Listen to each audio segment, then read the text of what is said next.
Hello friends, आपका स्वागत है हमारे यूट्यूब चैनल ज्ञान प्रतिभा में। आज का जो हमारा वीडियो है वो है कक्षा 11 और कक्षा 9 में पूछा गया है संत कबीरदास जी के बारे में। तो आइए जानते हैं उनके जीवन के बारे में। तो माना जाता है कि जो संत कबीरदास जी थे इनका जन्म संवत 1455 के आसपास तथा सन 1398 ईस्वी माना जाता है, लेकिन कई लोगों के अनुसार उनका मत जो है इनका जन्म जो है अलग अलग सन में बताया गया है। उनकी मृत्यु जो है संवत 1557 तथा सन 1518 ईस्वी में मानी जाती है। जो इनके गुरु थे, ये इनके संत कबीरदास जी के बारे में कुछ महत्वपूर्ण बिंदु हैं जो देख लेते हैं। जो इनके गुरु थे उनका नाम था रामानंद। गुरु का नाम क्या था? रामानंद। और जो इनकी पत्नी थी उनकी पत्नी का नाम था लोई। और बच्चों के नाम हैं तो इनके बच्चों के नाम एक लड़का और एक लड़की थी। जो पुत्र था उसका नाम था कमाल।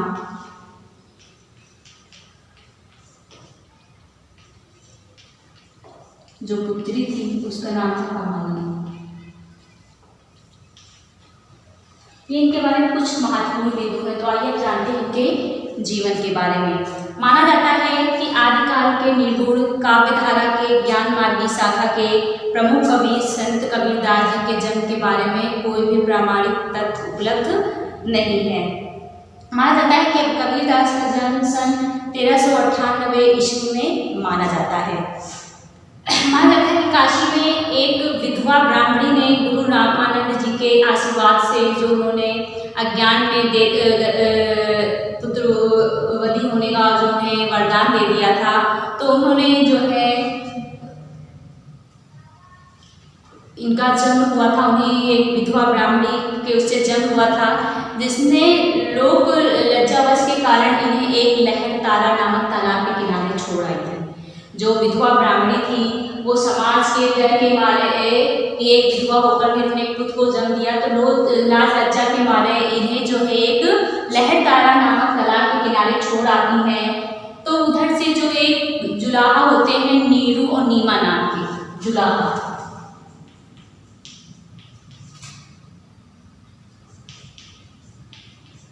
नीरू नीमा ये एक जुलाहा दंपति होते हैं।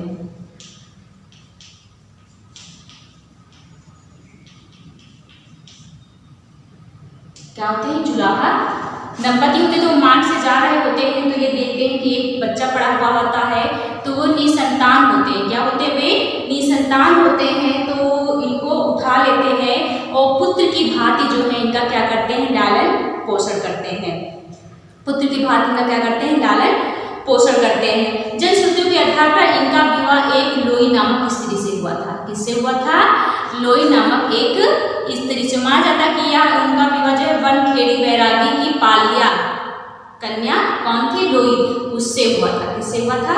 लोई से हुआ था। कहते हैं इन्होंने अपना अधिकांश जीवन जो है काशी में ही बिताया। इनकी 2 संतान थी, एक पुत्र और एक पुत्री। पुत्र का नाम कमाल था और पुत्री का नाम कमाली था। इनके विषय में एक श्लोक भी कहा जाता है कि सब के एक श्लोक में विदित है कि पुत्र कमाल जो है इनके मत के विरोधी थे। क्या थे? इनके पुत्र के विरोधी थे। तो कहा गया है कि बूढ़ा वंश कबीर का सजा पूत कमाल हरि का सिमरन छोड़ के घर ले आया माल। माना जाता है कि जो ग्रंथ साहब ने इस श्लोक में कहा है, विदित किया है कि उनका पुत्र जो कमाल था वो कबीरदास के मत के क्या था? विरोधी था। तो माना जाता है कि इन्होंने अपना अधिकांश समय जो है वो काशी में बिताया, क्योंकि लोगों का मानना था, उस समय लोगों का मानना था कि काशी में मरने से क्या होता है? स्वर्ग की प्राप्ति होती है। काशी में मरने से क्या होती है? स्वर्ग की प्राप्ति होती है। उसी के पास एक स्थान था मगहर, जहाँ पर मरने से लोगों को क्या होता है? लोगों को नर्क की प्राप्ति होती है। तो लोगों की इस मान्यता को गलत साबित करने के लिए वे मगहर चले जाते हैं। कहाँ चले जाते हैं? लोगों की इस मान्यता को गलत साबित करने के लिए वो मगहर चले जाते हैं। और माना जाता है कि जब उनका अंतिम समय निकट आता है तब वे मगहर जाते हैं। इसलिए लोगों की इस मान्यता को गलत साबित करने के लिए कि मगहर में जाने से लोगों को नरक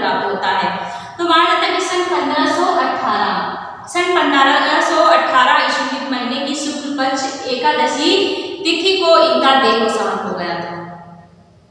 क्या हो गया था? इनका देहोसांत हो गया था। तो अब मुझे देख लेते हैं कि माना जाता है कि सन 1398 ईस्वी में इनका जन्म हुआ था और इनका जन्म एक विधवा ब्राह्मणी की कोख से हुआ था, जिसने लोक लज्जावश के कारण जो है इन्हें एक लहरतारा नामक तालाब के किनारे छोड़ आती है, जहाँ पर नीरू नीमा नामक एक जुलाहा जो पति पत्नी होते हैं इन्हें उठा लाते हैं, क्योंकि उनकी कोई संतान नहीं थी और अपनी संतान की भांति इनका पालन और पोषण करते हैं। फिर इनका विवाह जो है एक वनखेड़ी वैरागी की पालिया कन्या जिसका नाम लोई होता है उसके साथ होता है, जिनसे 2 संतान उत्पन्न होती हैं, एक पुत्र और एक पुत्री। पुत्र का नाम कमाल होता है, पुत्री का नाम कमाली होता है। तो इनका पुत्र जो कमाल था वो इनके मत के क्या था? मत के विरोध में था। तो इन्होंने अपना सारा जीवन जो था वो काशी में बिता दिया। वहाँ पर लोगों की ऐसी मान्यता थी कि काशी में मरने से लोगों को स्वर्ग की प्राप्ति होती है और काशी के समीप एक स्थान था मगहर, जहाँ पर लोगों को मरने से नरक की प्राप्ति होती है। तो कबीरदास जी ने लोगों की इसी मत को गलत सिद्ध करने के लिए जब इनके मृत्यु के दिन निकट जाते हैं, ऐसा लगता है, तो ये मगहर चले जाते हैं। मगहर चले जाते हैं और कहते हैं शुक्ल पक्ष की एकादशी तारीख को सन 1518 ईस्वी में इनका वहीं पर क्या हो जाता है? देहोसांत हो जाता है।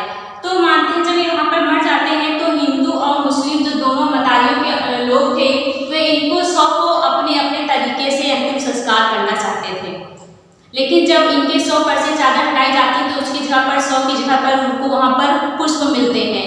तो दोनों जातियों के लोग पुष्प ले जाकर अपने अपने तरीके से उनका अंतिम संस्कार करते हैं, ऐसा लोगों द्वारा माना जाता है। तो ये था इनके जीवन के बारे में था। अब इनके आगे में कुछ काव्यगत परिचय के बारे में जानते हैं। तो माना जाता है कि वास्तव में संत कबीरदास जी को एक महान विचारक, श्रेष्ठ समाज सुधारक और परम योगी ब्रह्म के क्या थे? सच्चे साधक थे। हिंदी साहित्य श्रेष्ठम विभूति थे। क्या थे? हिंदी साहित्य क्या थे? श्रेष्ठम विभूति थे। कबीर ने स्वयं कहा है, कबीर ने स्वयं कहा है, मसी कागज छुएओ नहीं, कलम नाहियो नहीं हाथ। क्या कहा है?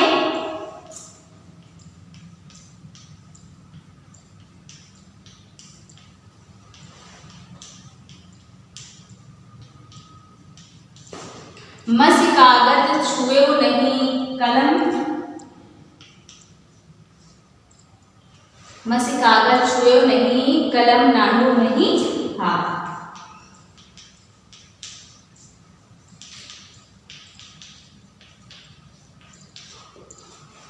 इन्होंने ये स्वयं कहा था कि मसी कागज छुएओ नहीं, कलम नहीं हाथ, तक इन्होंने जो है कागज को छुआ नहीं, कलम को हाथ भी नहीं लगाई। तो माना जाता है कि इन्होंने स्पष्ट अपनी भक्ति में आवेश में यह लिखा है कि पदों और साखियों को गाया है, इनके शिष्यों को संगठित कर लिया। जब इन्होंने अपनी साखियों को पदों को गाया है तो कहा जाता है कि इनकी शिष्यों के द्वारा उन्हें क्या कर लिया जाता है?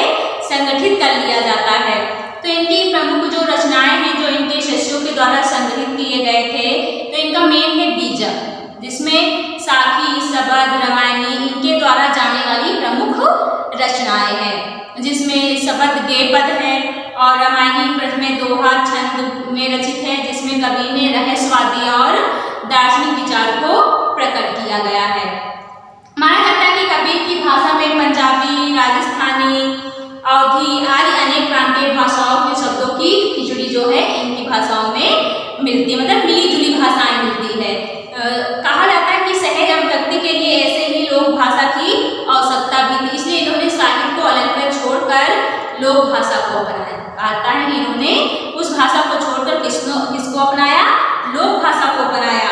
और माना जाता है कि इनकी साखियों की भाषा अत्यंत सरल और प्रसाद गुण संपन्न है। कुछ अद्भुत अनुभूतियों में कबीर जी ने विरोधाभास के माध्यम से उलट वास्तव को चमत्कृत शैली में क्या किया है? व्यक्त किया है। तो ये था इनके जीवन के बारे में और साहित्यिक परिचय के बारे में। इनके जन्म को लेकर कई लोगों के बीच में मतभेद चल रहा है, लेकिन इस लोगों के द्वारा कहा भी गया है कि 1455 साल गए, चंद्रवार एक ठार गए, जेठ सुधी बरसायत को पूर्वी काशी प्रकट भय। ऐसा लोगों को इनके जन्म के बारे में ये कहा गया है। तो ये था संत कबीरदास के जीवन के बारे में। धन्यवाद।